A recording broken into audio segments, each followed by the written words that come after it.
साथियों, अगर अभी तक आपने हमारे चैनल सोशल जंग को सब्सक्राइब नहीं किया है तो सब्सक्राइब जरूर करें और बेल आइकन दबाना ना भूलें ताकि हर लेटेस्ट धमाकेदार खबरों की अपडेट आप तक पहुंचाई जा सके।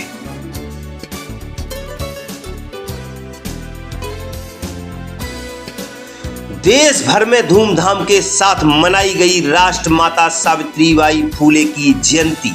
नारी मुक्तिदाता सावित्रीबाई फूले जयंती पर आयोजित किए गए जगह जगह कार्यक्रम। किया गया शिक्षा की ज्योति जलाने वाली ज्ञान की देवी सावित्रीबाई फूले को नमन। इसी कड़ी में उत्तर प्रदेश के मिर्जापुर में किया गया कार्यक्रम का आयोजन। पंडित राम अवध स्मारक इंटर कॉलेज मसेना रामनगर में किया गया कार्यक्रम का आयोजन। कार्यक्रम के मुख्य अतिथि रहे पूर्व प्रमुख बलराम गौतम। कार्यक्रम की अध्यक्षता की प्रध्वन यादव ने तथा सफल संचालन किया ध्रुव चौरसिया ने। कार्यक्रम का शुभारंभ भारत की प्रथम महिला शिक्षिका सावित्रीबाई फूले की प्रतिमा पर पुष्पांजलि अर्पित व दीप प्रज्वलन के साथ किया गया। कार्यक्रम में आए हुए अतिथियों का सम्मान विद्यालय के प्रधानाचार्य NB यादव ने किया तथा प्रशस्ति पत्र दिए उप प्रधानाचार्य शीतला प्रसाद दुबे ने। इस अवसर पर विद्यालय के मेधावी छात्र छात्राओं का भी सम्मान किया गया। इस अवसर पर राजेंद्र प्रसाद, देवेंद्र कुमार, सत्यपाल सिंह, सुरेंद्र कुमार, श्रीमती किरण यादव, दीक्षा, श्रीमती रीता, अंजू, कुमारी अंकिता, प्रदीप कुमार, विकास चंद आदि वक्ताओं ने माता सावित्रीबाई फूले के जीवन संघर्ष पर प्रकाश डाला। कार्यक्रम के अंत में कार्यक्रम के अध्यक्ष ने कार्यक्रम की प्रशंसा करते हुए कहा कि इसी तरह के कार्यक्रम देश के सभी विद्यालयों में आयोजित किए जाएं ताकि आज के बालक बालिकाएं माता सावित्रीबाई फूले के जीवन संघर्ष को समझकर उनसे प्रेरणा लेकर आगे बढ़ सकें। उन्होंने इस कार्यक्रम के लिए आयोजकों, विद्यालय के शिक्षक शिक्षिकाओं का आभार व्यक्त किया। देखिए सोशल जंग न्यूज की खास रिपोर्ट। मैं धन्यवाद देना चाहता हूं मातृशक्ति का प्रतीक, क्रांति की अग्रदूत सावित्रीबाई फूले को, जिनकी देन है कि आप आज इस विद्यालय परिवार में मेज पे बैठ करके पढ़ रही हैं। ये इन्हीं की देन है, ये आपको पढ़ने की और समझने की जरूरत है। मैं महाराष्ट्र गया था।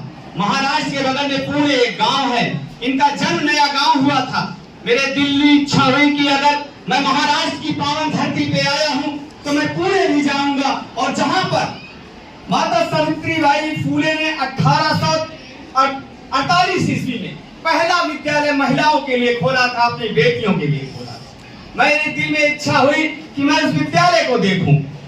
माननीय प्रमुख जी, जब मैं वहां गया तो मैंने देखा कि विद्यालय के सामने जर्जर दीवारें थी और वो दीवारें इतनी कमजोर हो चुकी थी कि उसका गिरने का, उसका नष्ट होने का कोई समय, कोई मुहूर्त ही नहीं था। माननीय प्रिंसिपल साहब, बाहर दीवार के सामने लिखा था दीवारें बहुत जर्जर और कमजोर हैं, कृपया दर्शक बंधुओं से निवेदन है कि संभल कर जाएं और संभल के निकलें।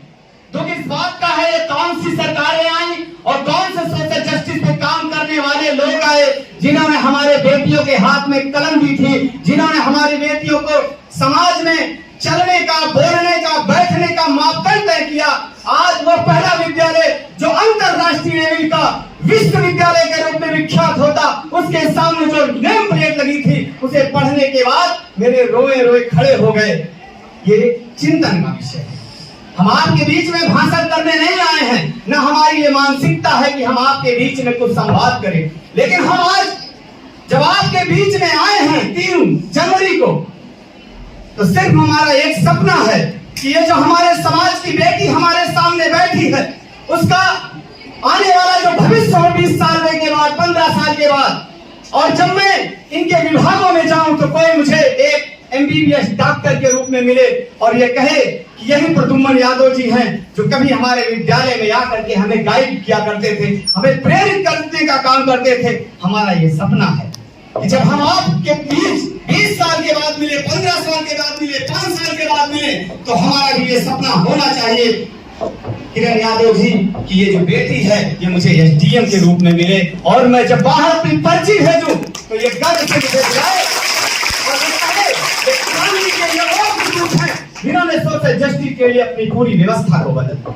हमारा मेन मोटो, मेरा मेन उद्देश्य ये नहीं रहता मेरी बहनों, मेरी बेटियों, कि मैं राजनीति करूं, लेकिन मेरे सोच, मेरी विचारधारा हमेशा सोशल जस्टिस की रहती है, व्यवस्था परिवर्तन की रहती है। हमें क्या कमी है कि इस भीषण ठंडी में हम आपको जगाने आए हैं। हमारा जो परिवार है उसकी रूपरेखा, उसकी संरचना सबको पता है, अगर जरा सा भी हमसे वो बिलोंग करता होगा। मेरी बहन सेक्शन अफसर, मेरे भाई उन्नाव जैसे जिले के जिला जज हैं, हमारे भाई कैंटन डाक कोर्ट के समीक्षा अधिकारी हैं, और जैसा कि हमने आपको बताया कि हमारे घर में उस समय शिक्षा दीक्षा थी जब दूर दूर तक लोग पढ़ाने किया जाए।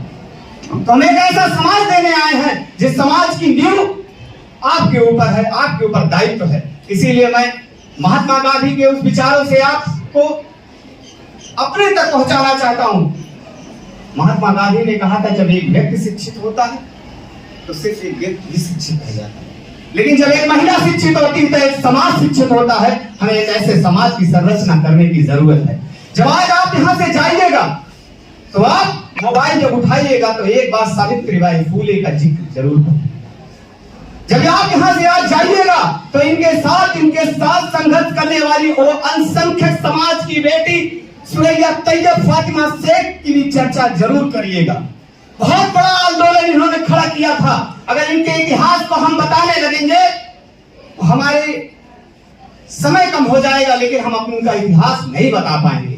तो मैं सिर्फ आपसे यही कहने आया हूं कि जो आपके बगल में ये किरण यादव जी बैठी और आपके विद्यालय में जो सर जी का तो आप नाम सुन सकते थे, लेकिन मैम और मैडम का नाम आप नहीं सुन सकते थे। मैं दावे से कह सकता हूं अगर इसका पूरा श्रेय जाता है तो सिर्फ माता सावित्रीबाई फूले को जाता है। तो अपने जीन्स में, अपने धमनियों में यह हमेशा याद रखिएगा कि हमारे लिए अगर किसी ने अपना लहू बहाया था, हमारे लिए अगर किसी ने स्वाभिमान का बिगुल बजाया था, तो उसी महिला का नाम है सावित्रीबाई फूले, जिसे हम आज याद करने का काम कर रहे थे। महाराष्ट्र में पैदा हुई थी।